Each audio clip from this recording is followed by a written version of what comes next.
بسم الله الرحمن الرحيم. واتل ما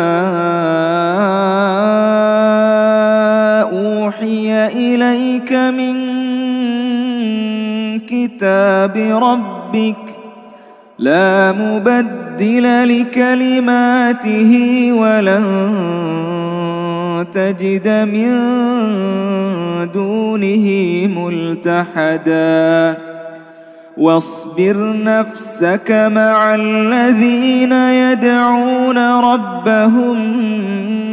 بالغداة والعشي يريدون وجهه ولا تعد عيناك عنهم تريد زينة الحياة الدنيا ولا تطع من أغفلنا قلبه عن ذكرنا واتبع هواه وكان أمره فرطا وقل الحق من ربكم فمن شاء فليؤمن ومن شاء فليكفر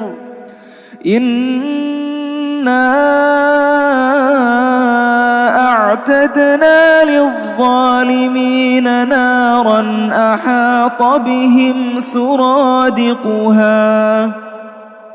وإن يستغيثوا يغاثوا بماء كالمهل يشوي الوجوه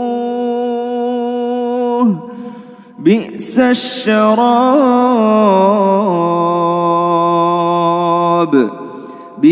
الشراب وساءت